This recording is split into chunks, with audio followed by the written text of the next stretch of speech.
Assalamu alaikum dear students. Today we are going to discuss about thermostat function in human as well as feedback control mechanism, जो कि last topic है chapter number 15 का under the heading of thermoregulation.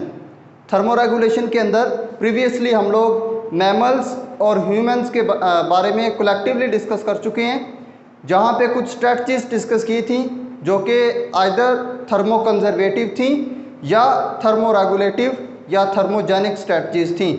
अब human के बारे में separately हम लोग थर्मोस्टैट फंक्शन को डिस्कस कर रहे हैं। तो यहाँ पे आप लोगों को थर्मोस्टैट के बारे में इंट्रोडक्शन करवाता चलूँ। थर्मोस्टैट को समझने के लिए मैं आप लोगों को एग्जांपल दूंगा इंक्यूबेटर की, जहाँ पे एग को इंक्यूबेट किया जाता है ताकि वो सूटेबल टेम्परेचर पे क्या हो सके, हैच हो सके। तो एग को हैच होने के लिए जो टेम्परेचर रिक्वायर्ड होता है वो डिपेंड करता है कि जो टेम्परेचर इनसाइड द बॉडी है उसी के अकॉर्डिंग उसको टेम्परेचर चाहिए। तो वो टेम्परेचर प्रोवाइड करने के लिए थर्मोस्टैट के अंदर सेट पॉइंट के ऊपर वो टेम्परेचर रख दिया जाता है।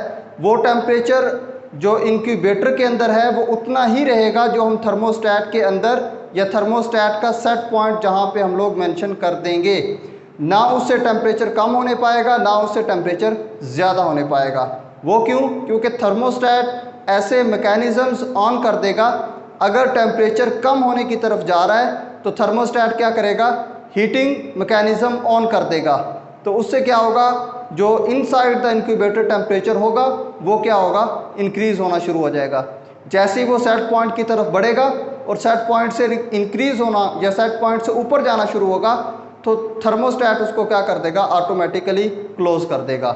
और इसी तरह जैसे टेम्परेचर राइज होना शुरू होगा, अगर एक्सटर्नल एनवायरनमेंट के अंदर टेम्परेचर ज़्यादा है तो जो इंक्यूबेटर के इनसाइड टेम्परेचर है वो भी क्या होगा, उसी तरह से इंक्रीज़ होना शुरू हो जाएगा। लेकिन जैसे ही टेम्परेचर इंक्रीज़ होगा थर्मोस्टैट उसको क्या करेगा, लोअर कर देगा, सेट पॉइंट पे वापस ले आएगा। वो कैसे, वो कूलिंग सेंटर या कूलिंग मैकेनिज्म को क्या कर देगा, ऑन कर देगा। तो यह है थर्मोस्टैट। थर्मोस्टैट, थर्म मतलब टेम्परेचर, स्टैट मतलब स्टैटिक या कांस्टेंट। थर्मोस्टैट का काम ही यही होता है कि ये टेम्परेचर को क्या कर देता है, कांस्टेंट लेवल पे ही रहने देता है। या इसकी दूसरी एग्जांपल, जब आप लोग आयरन या इस्त्री यूज़ कर रहे होते हैं तो उसमें भी यही होता है कि थर्मोस्टैट वर्क कर रहा होता है।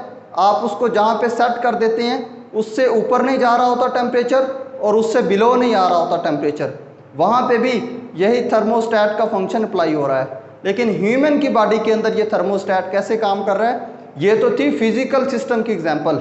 इंक्यूबेटर या जो आपको आयरन की एग्जांपल दी वो एक फिजिकल सिस्टम की एग्जांपल थी। अब ह्यूमन की लिविंग बॉडी के अंदर ये थर्मोस्टैट कैसे वर्क कर रहा होता है, उसको समझने के लिए आप लोगों के सामने एक साइकिल ड्रा किया है। सेम आपकी बुक में भी ये साइकिल ड्रा किया जा चुका है। तो यहाँ से आप लोगों को थोड़ी सी इंफॉर्मेशन दूंगा थर्मोस्टैट फंक्शन के बारे में कि ह्यूमंस के अंदर थर्मोस्टैट को कैसे अटेन किया जा रहा होता है। तो थर्मोस्टैट ह्यूमन के अंदर है क्या, सेट पॉइंट क्या है थर्मोस्टैट का, वो ये आप लोगों को नज़र आ रहा है। होम्योस्टेसिस के केस में नॉर्मल बॉडी टेम्परेचर है 36.1 टू 37.8, ये है सेट पॉइंट थर्मोस्टैट का। और थर्मोस्टैट है क्या हमारी बॉडी में, हाइपोथैलेमस। ब्रेन के अंदर जो हाइपोथैलेमस है उसको थर्मोस्टैट भी कहा जा रहा होता है, क्योंकि हाइपोथैलेमस ही हमारी बॉडी में कूलिंग या वार्मिंग मैकेनिज्म को ऑन या ऑफ कर रहा होगा, इसलिए हम उसको क्या कहते हैं, थर्मोस्टैट। तो थर्मोस्टैट का जो सेट पॉइंट है वो भी हम लोगों ने देख लिया, 36.1 से 37.8। 36.1 से बिलो जैसे ही टेम्परेचर होगा तो मतलब इम्बैलेंस क्रिएट होगा, टेम्परेचर लो होने की तरफ जा रहा है तो हाइपोथैलेमस वार्मिंग मैकेनिज्म क्या करेगा, ऑन करेगा और वापस इक्विलिब्रियम पे ले आएगा 37 जो कि उसका सेट पॉइंट है उस पर वापस ले आएगा। और इसी तरह से दूसरा जो इम्बैलेंस क्रिएट होने जा रहा है वो टेम्परेचर इंक्रीज होने जा रहा है 37.8 डिग्री सेंटीग्रेड से। तो उस केस में भी क्या होगा, कूलिंग मैकेनिज्म ऑन किए जाएंगे ताकि बॉडी का जो टेम्परेचर है वो वापस आ जाए अपने सेट पॉइंट की तरफ। तो ये हाइपोथैलेमस के अंदर कौन कौन से ऐसे स्ट्रेटजीज होती हैं जो हाइपोथैलेमस अडॉप्ट करता है, कूलिंग या वार्मिंग मैकेनिज्म को ऑन करने के लिए, वो हम लोग देखते हैं अभी। तो यहाँ पे इसको रीड आउट दो तरह से किया गया है क्लॉकवाइज। एक तो इसको यहाँ से उस तरफ लेके जाया गया है, और दूसरा ये जो स्टिमुलस नज़र आ रहा है इससे वापस यहाँ तक लाया गया है। तो दो जगह पे हम इसको अलग अलग से डिस्कस करेंगे। स्टिमुलस दो जगह पे अप्लाई हो रहा है। ये जो स्टिमुलस अप्लाई हो रहा है ये है वार्मिंग सिग्नल, एनवायरनमेंट से वो सिग्नल आए हैं कि टेम्परेचर क्या है, वार्म हो रहा है बॉडी का। और दूसरा जो सिग्नल आ रहा है वो है कि बॉडी का टेम्परेचर लो हो रहा है। अब बॉडी का टेम्परेचर अबव या बिलो द सेट पॉइंट, ये इंफॉर्मेशन हाइपोथैलेमस तक पहुंच कैसे रही होगी? हाइपोथैलेमस तक ये इंफॉर्मेशन पहुंच रही होगी ब्लड की मदद से, क्योंकि हमारी बॉडी के अंदर जो सरप्लस हीट मौजूद होती है वो ब्लड की फॉर्म में ही मौजूद होती है। तो जब ब्लड का टेम्परेचर इंक्रीज़ होगा तो हाइपोथैलेमस डिटेक्ट करेगा कि बॉडी का टेम्परेचर क्या हो रहा है, इंक्रीज़ हो रहा है फ्रॉम द सेट पॉइंट। तो हाइपोथैलेमस अडॉप्ट करेगा कौन से मैकेनिज़्म? Cooling mechanism. तो ये भी आप लोगों ने याद रखना है कि जो इंक्रीज टेम्परेचर होगा वो हाइपोथैलेमस के अंदर कूलिंग सेंटर को क्या करेगा, एक्टिवेट, और जो लो टेम्परेचर होगा वो हाइपोथैलेमस के अंदर वार्मिंग सेंटर को क्या करेगा, एक्टिवेट करेगा। तो अब हम लोग इसको यहाँ से स्टडी करने जा रहे हैं स्टार्ट से। स्टिमुलस अप्लाई हुआ। स्टिमुलस क्या था? Increase body temperature. Body temperature increase हुआ, ब्लड के अंदर भी टेम्परेचर इंक्रीज हुआ, उसको डिटेक्ट किया हाइपोथैलेमस ने। वो टेम्परेचर इंक्रीज क्यों हुआ? ड्यू टू एक्सरसाइज और सराउंडिंग। एक्सरसाइज की वजह से या सराउंडिंग जो इन्वायरमेंट था उसका टेम्परेचर ज़्यादा होने की वजह से टेम्परेचर क्या हुआ, ज़्यादा। इसको जो होम्योस्टेसिस का इक्विलिब्रियम है वो क्या करेगा, डिटेक्ट, और वो ऑन या ऑफ करेगा थर्मोस्टेट को जो कि मौजूद है हाइपोथैलेमस के अंदर। तो यहाँ पे साइन कन्वेंशन आप लोगों ने याद रखनी है। पॉजिटिव का मतलब है कि ऑन किया जा रहा है किसी भी सिस्टम को। नेगेटिव साइन का मतलब है कि उस सिस्टम को क्या किया जा रहा है, बंद करवाया जा रहा है या शट ऑफ करवाया जा रहा है। तो यहाँ पे क्या है, शट ऑन हो रहा है सिस्टम। सिस्टम कौन सा है? कूलिंग सेंटर है थर्मोस्टेट का हाइपोथैलेमस के अंदर। तो जब ये कूलिंग सेंटर एक्टिवेट होगा तो ये क्या करवा रहा होगा, वेजोडायलेशन इन सुपरफिशियल ब्लड वेसल्स। इससे पहले हम स्ट्रेटजीज के अंदर ये बात डिस्कस कर चुके हैं कि जैसे ही टेम्परेचर इंक्रीज होगा बॉडी के अंदर तो जो सुपरफिशियल ब्लड वेसल्स हैं, मतलब जो स्किन के ऊपर ब्लड वेसल्स हैं या आर्म्स और लेग्स के ऊपर जो ब्लड वेसल्स हैं, इनके अंदर जो ब्लड सप्लाई है वो इंक्रीज कर दी जाएगी ताकि जो मैक्सिमम हीट है वो यहाँ पे आके क्या हो सके, डेसिपेट हो सके या इन्वायरमेंट के अंदर हीट लॉस हो सके, ताकि बॉडी के अंदर जो हीट इंक्रीज हो रही थी वो वापस अपने सेट पॉइंट की तरफ आ जाए। और उसी तरह से वेजोडायलेशन हो रही है अगर सुपरफिशियल ब्लड वेसल्स के अंदर, तो वेजो कंस्ट्रिक्शन भी हो रही होगी। वो हो रही होगी थोरेसिक रीजन के अंदर और वाइटल ऑर्गन्स के अंदर, ताकि वहाँ पे जो ब्लड है वो कम सप्लाई हो, कि जो मैक्सिमम हीट वाला ब्लड अगर वहाँ पे जाएगा तो वो जो ऑर्गन्स हैं उनकी वर्किंग के ऊपर क्या होगा, इसका बैड इफेक्ट होगा। वहाँ पे जो एंजाइम्स मौजूद हैं, वहाँ पे जो प्रोटीन्स हैं वो क्या हो सकती हैं, डीनेचर हो सकती हैं। एक तो ये जो स्ट्रेटजी अपनाई है वो क्या है, वेजोडायलेशन की। दूसरी स्ट्रेटजी है स्वेटिंग की, कि स्वेट ग्लैंड्स को एक्टिवेट कर दिया जाएगा, जो कि कौन सा हमारे पास अडाप्टेशन थी, फिजियोलॉजिकल अडाप्टेशन, कि हम लोगों ने कहा था फिजियोलॉजिकल अडाप्टेशन के अंदर स्वेट ग्लैंड्स को एक्टिवेट कर दिया जाएगा ताकि इवेपोरेटिव कूलिंग हो सके, और वो इवेपोरेटिव कूलिंग हमारी बॉडी के अंदर यूज़ हो सके उस हीट को डेसिपेट करने के लिए, जो कि एक्सेस अमाउंट में हमारी बॉडी के अंदर प्रोड्यूस हो चुकी है metabolically in case of exercise, या जो हम लोगों ने सराउंडिंग इन्वायरमेंट से गेन की है हीट। तो इन दोनों मैकेनिज्म्स का रिजल्ट क्या निकलेगा हमारे पास, बॉडी टेम्परेचर फॉल। ये जो दोनों मैकेनिज्म्स ऑन किए थे हाइपोथैलेमस ने, उनका रिजल्ट कुछ यूँ निकलेगा कि बॉडी टेम्परेचर नॉर्मल की तरफ जाना शुरू हो जाएगा। लेकिन जैसे ही वो सेट पॉइंट की तरफ जाएगा 36 पे या 36.1 की तरफ जाएगा तो इससे बिलो नहीं होने दिया जाएगा। फिर क्या किया जाएगा, hypothalamus cooling centre shut off.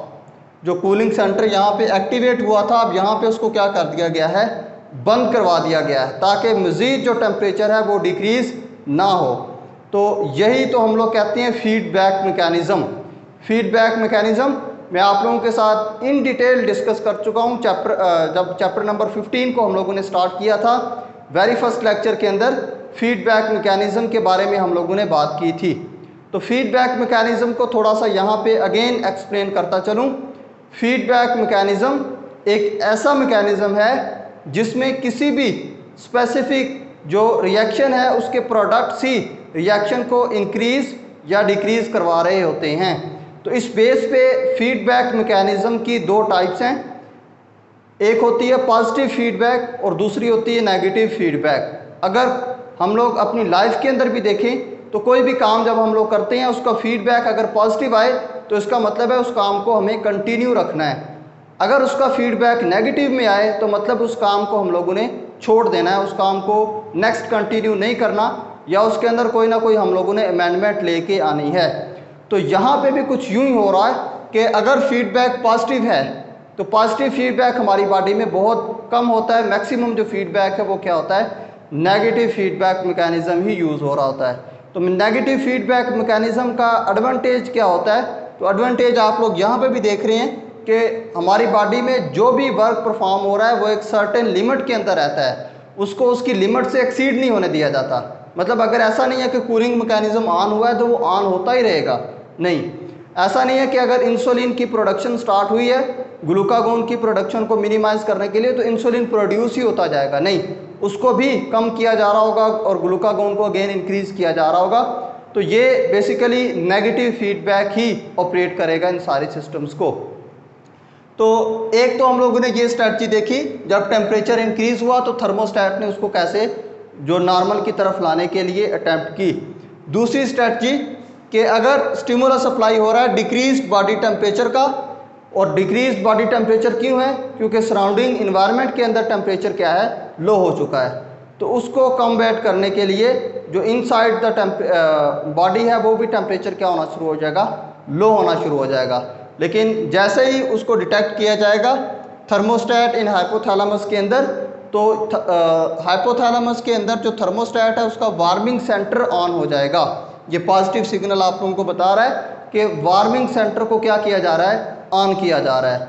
तो वो वार्मिंग सेंटर क्या करेगा, बॉडी का टेम्परेचर राइज करने की कोशिश करेगा, उसको इंक्रीज करने की कोशिश करेगा ताकि वो नॉर्मल सेट पॉइंट पर ही रहे, उससे फर्दर डिक्रीज ना हो। तो उसके लिए क्या होगा, वैसोकंस्ट्रिक्शन इन सुपरफिशियल ब्लड वेसल्स, जो सुपरफिशियल ब्लड वेसल्स होंगी उनके अंदर अब वैसोकंस्ट्रिक्शन होगी उसके बरक्स। क्योंकि पहले क्या था, हम लोगों ने हीट को डेसिपेट करना था, हम लोगों ने जो यहाँ पे वैसोडायलेशन को देखा था उस केस में ये था कि ब्लड वेसल्स को डायलेट कर दिया जाए, वहाँ पे मैक्सिमम ब्लड आए, ब्लड से जो हीट है वो डेसिपेट हो जाए बाहर इन्वायरमेंट के अंदर। लेकिन अब तो बॉडी का टेम्परेचर ही क्या है, डिक्रीज है, अब हीट को कंजर्व करना है, हीट को लॉस नहीं करना। तो अब क्या किया जाएगा, सुपरफिशियल ब्लड वेसल आर्म और लेग के अंदर जो ब्लड सप्लाई है उसको रोक दिया जाएगा। रोका कैसे जाएगा, वैसोकंस्ट्रिक्शन की मदद से, मतलब ब्लड वेसल्स को क्या कर दिया जाएगा, कंस्ट्रिक्ट कर दिया जाएगा, ताकि जो ब्लड है वो इन ऑर्गन की तरफ कम जाए और वहाँ पे हीट लॉस क्या हो, कम हो। तो इसीलिए आप लोग फील करते हैं विंटर सीजन के अंदर आप लोगों के जो हाथ या पाँव का टेम्परेचर है वो क्या होता है, कम होता है as compare to the thoracic region. उसके बाद दूसरी स्ट्रैटेजी है shivering and non shivering thermogenesis. Shivering thermogenesis के अंदर मसल्स इन्वॉल्व होंगे, मसल्स क्या करेंगे, शिवर करेंगे, और उस शिवर के नतीजे में मसल्स के अंदर मौजूद जो ग्लाइकोजन है वो टूटेगी ग्लूकोज के अंदर, और वो ग्लूकोज क्या होगा, रेस्पिरेशन के ज़रिए यूज़ हो रहा होगा, और उसके अंदर जो एटीपी सिंथेसाइज हो रही होगी उस दौरान हीट भी प्रोड्यूस हो रही होगी। तो इस तरह से शिवरिंग थर्मोजेनेसिस, और दूसरी है non shivering thermogenesis. Non shivering thermogenesis, तो नॉन शिवरिंग थर्मोजेनेसिस का मतलब है अब यहाँ पे शिवरिंग नहीं हो रही बल्कि हार्मोनल कंट्रोल क्या है वो स्टार्ट हो चुका है। तो हार्मोन कौन सा होगा, थायराइड हार्मोन। थायराइड हार्मोन हमारी बॉडी के अंदर जो बेसल मेटाबॉलिक रेट है उसको क्या कर देता है, इंक्रीज, मतलब ग्लूकोज की ब्रेकडाउन को ये क्या करेगा, इंक्रीज।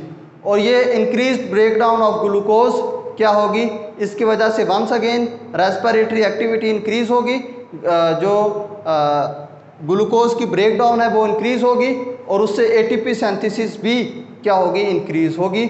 और उस दौरान जो बनने वाली हीट है वो मेटाबॉलिक हीट के तौर पर एनिमल्स क्या कर रहे होंगे, यूज़ कर रहे होंगे। तो इसका रिजल्ट क्या निकलेगा, बॉडी टेम्परेचर इंक्रीज हो जाएगा और ये increase body temperature shut off कर देगा हाइपोथैलेमस के वार्मिंग सेंटर को। ये नेगेटिव साइन आप लोगों को यहाँ पे इसीलिए दिखाया गया है कि अगर टेम्परेचर इंक्रीज होना शुरू हो जाए 37 से तो शट ऑफ कर दिया जाता है वार्मिंग सेंटर को, ताकि टेम्परेचर एक सर्टेन लिमिट के अंदर ही रहे।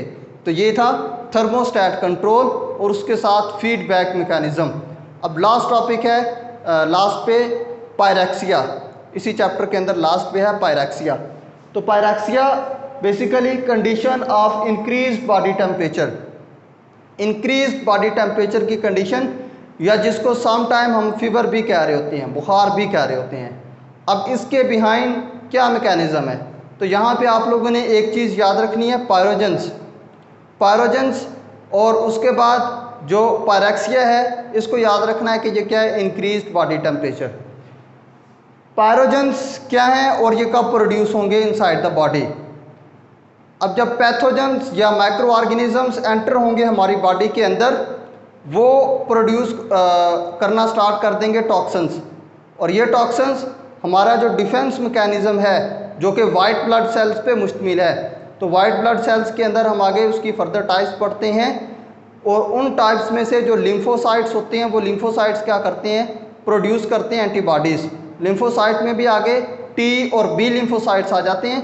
तो बी लिम्फोसाइट क्या करते हैं, एंटीबॉडीज़ प्रोड्यूस करते हैं इन माइक्रो ऑर्गेनिजम्स के अगेंस्ट। तो ये माइक्रो ऑर्गेनिज्म बॉडी में इन्वेड होते साथ ही टॉक्सिन्स प्रोड्यूस करते हैं। वो टॉक्सिन्स, उनका मकसद क्या होता है कि ये जो वाइट ब्लड सेल्स हैं हमारी बॉडी के अंदर, या जो डिफेंस हमारी बॉडी का मैकेनिज्म है उसको पैरालाइज कर दिया जाए, कि डिफेंस मैकेनिज्म उनके खिलाफ एंटीबॉडीज़ प्रोड्यूस ही ना कर सके, लेकिन उसी के अगेंस्ट हमारा जो डिफेंस सिस्टम है या जो वाइट ब्लड सेल है वो भी प्रोड्यूस कर रहा होगा एंटीबॉडीज़।